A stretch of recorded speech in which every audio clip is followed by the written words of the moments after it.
And a very warm welcome. You're watching The Ladies Club. Thank you so much for joining us as we bring you another exciting episode of the leading women's sports talk show. My name is Valen Kirtley. Well, today we're going to be chatting about women who are breaking through the glass ceiling when it comes to male-dominated sport.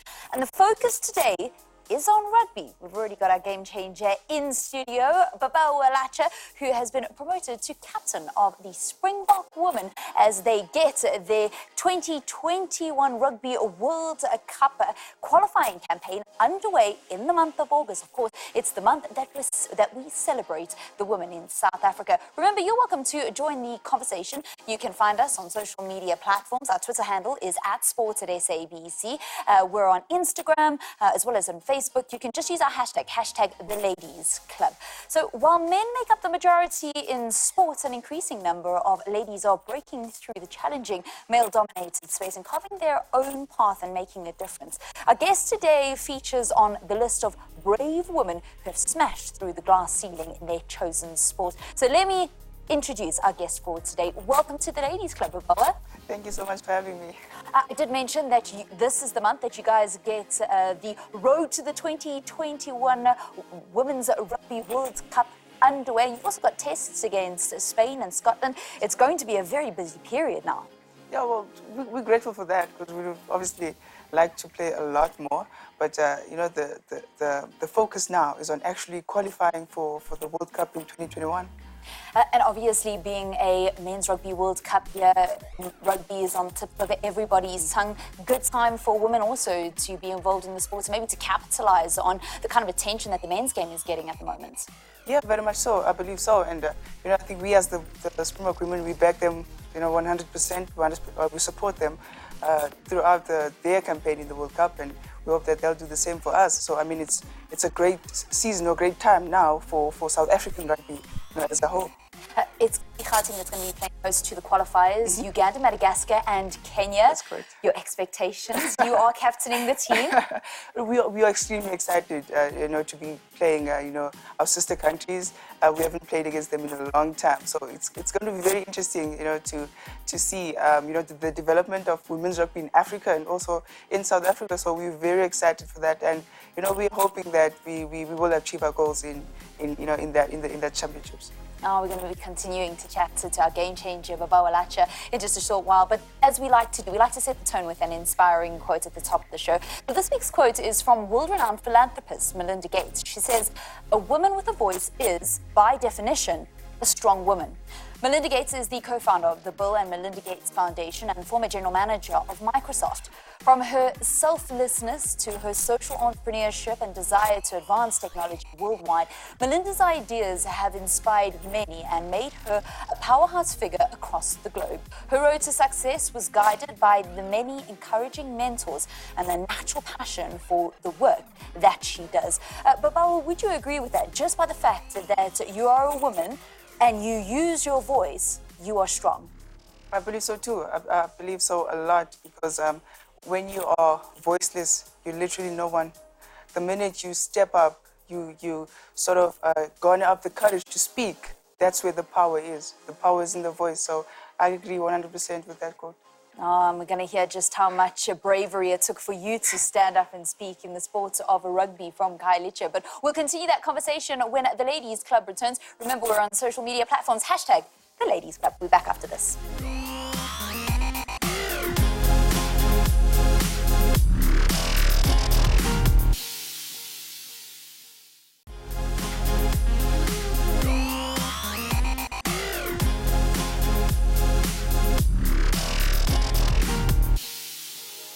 Welcome back. You're watching The Ladies Club. Thank you so much for staying with us. Our focus is on women's rugby for today. Before we continue chatting to our game changer, Babalwa Latsha, let's bring you what's happening when it comes to women's sports. So here's something that made the news, and it certainly is very topical.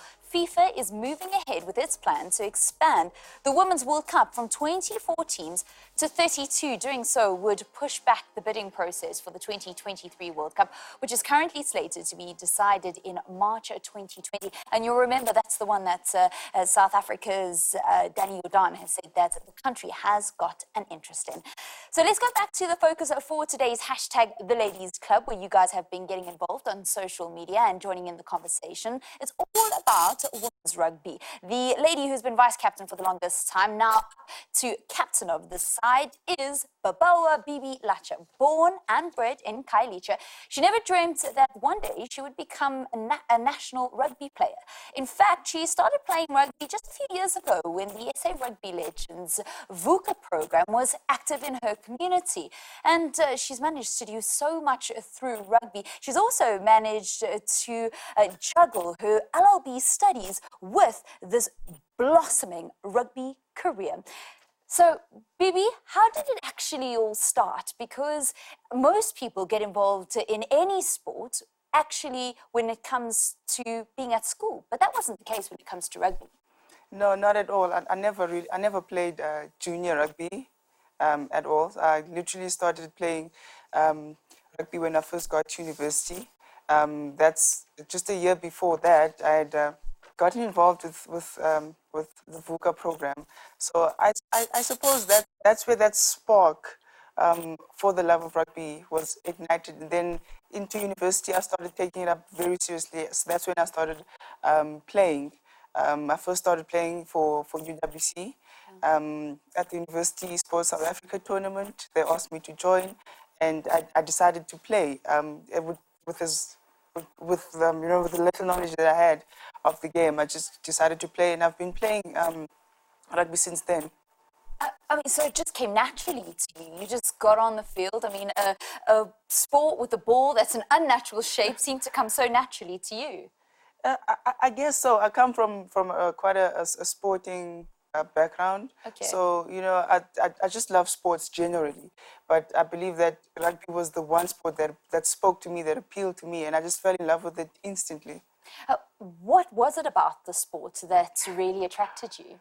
I must say the physicality. Okay. I had never seen any sport that was as physical as rugby. Sure. So that on its own just fascinated me. I was so curious. I just wanted to learn more about it, get to know what the sport is about. That was the one thing, the physicality of the sport. So you say that you were from a sporty family, so sport was always in your life. So what sports did you do when you were at primary and high school? I played netball and soccer, actually. Okay. I played for a club in Khayelitsha for quite a number of years before I got into university and actually got into rugby.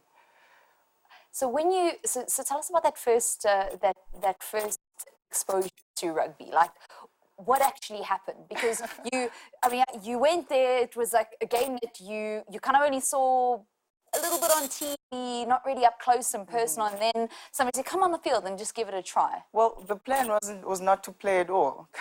I was just there to fill numbers, really, because the team needed a certain amount of number, a certain number before it could actually go to the tournament. So I was just there to fill the numbers, and players started getting injured, and I had to play. And that was, I must say, one of the most terrifying times of my life, because I was terrified but curious at the same time. I was like, I want to, but geez, I'm so scared. But then I got on. Just the first time, the whistle blew. It was like an adrenaline rush of some kind, where you just got the first hit and, you got into contact. I was like, geez, this is fun. This is so much fun. So I decided then and there, like, this is it. I just have to continue with the sport. So the first game that you played, where you were only supposed to make up the numbers, just be a face, a body on the bench, you actually get put into the game. Were you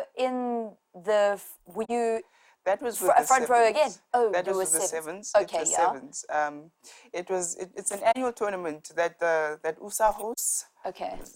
Inter-varsity tournament. So we played against other universities in the sevens tournament, but it was almost, well, because I was new at the time, it felt that it was very physical. Whereas now that I look at it in hindsight, now that I've gotten into 15s, it's not that physical at all. The sevens wasn't all that physical. Okay, so I want to actually know, what was it like, your first scrum? Well, that was hectic. It was so hectic. I didn't know what I was doing half the time, but because I have a physical presence, I'm strong and big, so I was like, okay, let's do it. So I just shoved forward, and in essence, I was actually scrumming, but I never really thought, the thought process behind it wasn't really there. Okay. So it was pretty cool. It was very nice. Which format do you like better, sevens or 15-a-side? I love 15s. I Okay. love 15s. Probably more than sevens because of the nature of the 15s. It's a lot Sure. more. It's a lot more physical, and I've sort of grown into the position that I play so much that I enjoy playing it more than anything, well, more than sevens. You're still involved in sevens, though. So tell us how you manage playing both formats. Well, they're quite fundamentally different. Well, the Yeah. obvious one being that there are less players on the field, and you get to move a lot more. You get you get to run a lot more. Whereas with the 15s, in my position, the 15s, it's more about bashing and being physical than Yeah. being skillful and stepping and dancing around, unlike the sevens. So I suppose somehow I try to find Yeah. or to merge the two, still be physical Yeah. and bash through people, but also still be able to have the skill and actually get the ball moving as is required with sevens. Were you never quite intimidated by getting involved in this game so late in life, if you would, where there are players that have been playing from high school? There are ladies who are a lot more experienced than I am, but they've never really gotten the opportunity to play at the level that I play. But it's from them that I actually get to learn, because the more I engage with them, is the more that I actually get to build my confidence and be able to perform at my best. So initially I was a little bit intimidated by that, because I felt that I'm at the highest level, but I don't know as much as I should. Those kinds of thoughts would get into my head from time to time. But hey, I mean, we learn every day. We learn every day within the sport. Do you think there came a moment when you were playing where you actually felt a lot more comfortable on the field and comfortable with who you are on the field? All the time, actually, all the time. I feel like rugby is my home. That is the one place, or on the field, that's the one place where I just get to be myself, 100%, not worrying of who thinks what about me, or who thinks that I should be some particular way. On the rugby pitch, it's just complete freedom. You get to express yourself and your talent and your abilities to your best, without having people support you, 14 other women with you. So for me, it's the best place, really, to just express yourself, be who you are, and not be afraid of anything else. Well, we're going to continue this conversation with the Springbok Women's captain, Bibi. But before we go to the break, let's take a look at some other news when it comes to women's sport. Once again, the focus on women's football. Banyana have remained unchanged at number 49 in the latest FIFA Women's World Rankings. They maintained their third position on the CAF rankings, with Nigeria up to 36 in the world and Cameroon to number 41. The two countries that progressed to the round of 16 at the FIFA Women's World Cup, which recently completed in France. Okay, do stay with the Ladies Club. We'll be back after this.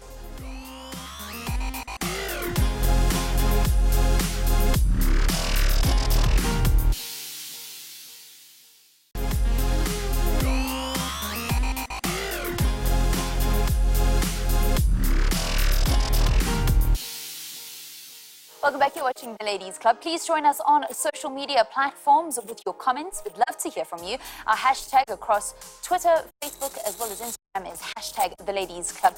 The Twitter handle for SABC Sports is @sport@SABC. We're focusing in on women's rugby, and our trailblazer today is former Springbok women's player Lauriane Johannes. Lauriane played for the Springbok women's team and participated in the 2010 Women's Rugby World Cup in England before learning the ropes of coaching at Western Province. She recently broke new ground by becoming the first woman to coach a national rugby team in South Africa, following her appointment to take charge of the country's under-20 women's side. On the team's first international tour since 2013, beat Zimbabwe comprehensively in 2 tests. They scored 110 points to Zimbabwe's 10. Her trailblazing ways started way back when she became the first woman to reach 50 caps at Western Province. So I mentioned Lauriane, and I know that she's left a legacy at UWC where you have completed your LLB. Just tell us what your relations with her have been. Lauren's been very inspirational for me. She was our manager at Western Province and also our coach, forwards coach.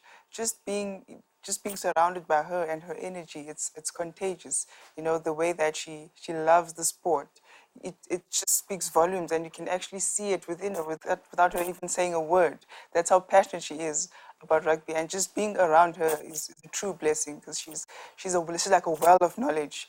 You know, she has so much experience, and she's so willing to have people learn from her, and she's so willing to share her knowledge, which is phenomenal for someone like myself who is in the same game and actually growing within the game. So she's really inspirational. What a testimony. I mean, I think our national under-20 women's team are in safe hands. Definitely. Safe and capable hands at that. Tell us who your role model has been. Who's been the most inspirational person for you when it comes to rugby? In the early days of my rugby, very early days, my role model and Which wasn't too long ago, let's right, just add. right. My role model and favorite player was Tendai Mtawarira. Okay. You know, I was very fascinated by the way he played. You know, his execution, the way he did his job. But in reality, I must say that Lwazi Zozoyan is one of the very few people who actually took it upon themselves to sort of to make sure that I succeed in the sport, and also outside of the sport. And actually, I think that he's done so much for women's rugby in the background, you know, and I think that he's played a major role in my career as a player, and also, you know, outside of the sport. He's the one real person who's ever believed, apart from my parents, of course, who's ever, you know, truly believed in my abilities and in my potential as well. So he's definitely one of my role models. So I need to go back to Beast. Did you watch him? Because you play prop too. Do you watch him and catch a little bit of tips from him? Actually, when I was first told that I was going to play prop in the 15s, I actually sat down and looked up props in South Africa, and he popped up, and he did this phenomenal lift of a lock. Giant of a lock, really. Yeah, that Matfield one where he goes over his head. I was like, look, if props do this, then I want to do this. I'm definitely going to do this. So ever since then, Have you lifted a player like that before? In sevens, yes, in a line out. I do single lift line outs. That's probably one of the reasons why I play. I get into sevens teams, because I can actually, you know, I'm literally two people in one. So we have an extra player. That's it. Pieces. But yeah, that was my favorite thing to watch, and I've been following him ever since. So do you like the nickname Beast? Because I hear a couple of people also call you Beast on the field. Yes. Because of my fascination with Beast Paurira, obviously, and I think it also has to do with the way that I play. I'm very brutal and aggressive in my style of play. Okay. So, you know, a lot of people will liken that to a beast. So it kind of stuck as well. Okay, so you are from a home with your mom and dad. You've got a younger sister, Letu, who's just in high school. She's 12, 13 years old. So can you please tell me what your parents' reaction was when you came to them? You said, guys, I saw this program, this VUCA program, and it actually looks quite interesting. What was your parents' response? Because they're sporty themselves. Your mom was involved in netball her whole life, but rugby, I'm sure that would have come as a bit of a surprise. It actually was a surprise. It's completely different. You know, my dad played football and my mother played netball. Rugby was just something that was never on the cards for my parents at all. In fact, I'm the first person in my whole family to play rugby. So it was kind of shocking for them initially, but they could see my interest in it, and because they are so supportive, they just supported me instantly. They were like, hey, if you enjoy this and it's sport, then why not? Why not? So can you explain this dynamic? Because you're from the third largest township in South Africa, in Khayelitsha, but then you're also playing a sport which not only is something that is male-dominated and incredibly physical, but it's also considered a white sport. How did you deal with those perceptions? Those are just a few of the perceptions, really, that we have to deal with, or I have to deal with as someone who comes from such an era, because, you know, for you to be a high-performance female athlete first to begin with, it's almost unheard of. So sometimes it kind of, you know, the perception sometimes is that, you know, you shouldn't be doing this. This is not for, no girl should look like this. You're too muscular, you know. So sometimes your spirit is almost broken down by those things. But, you know, the one the one most important thing that I always remind myself is that, hey, look, this is what I love, regardless of what the community may think.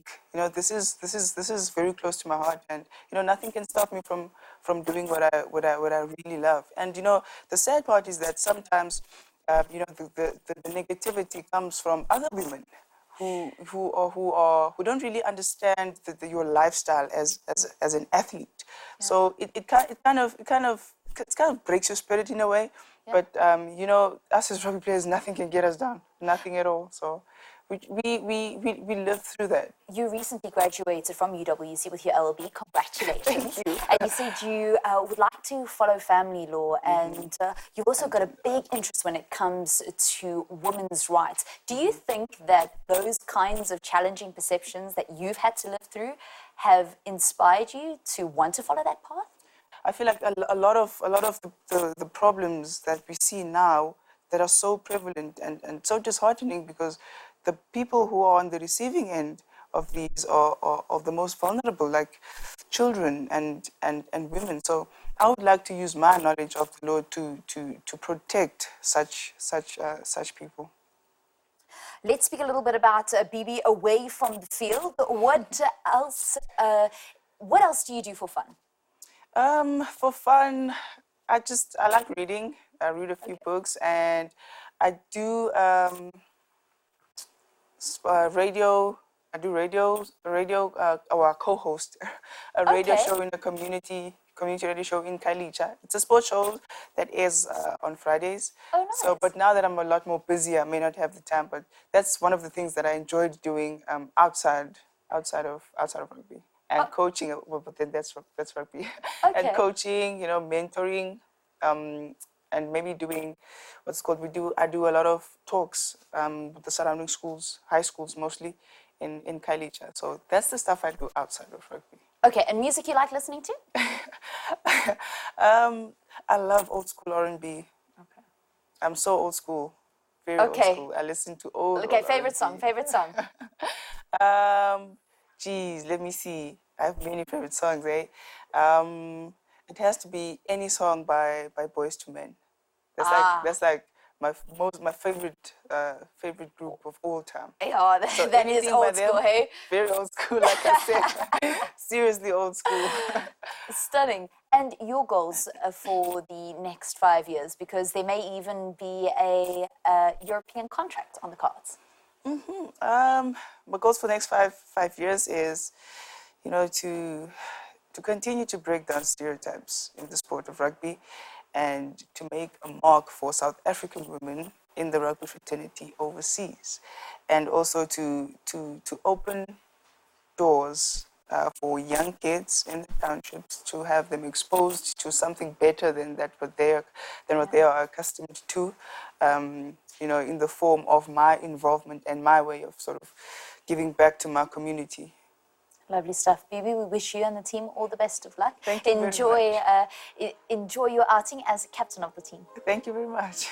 That is our game changer for today, Babalwa Latsha. And unfortunately, that's what we've got time for when it comes to this week's edition of the Ladies Club. Thank you so much for spending some time with us. Remember that greatness is always earned and never ever given. Until we meet again, goodbye.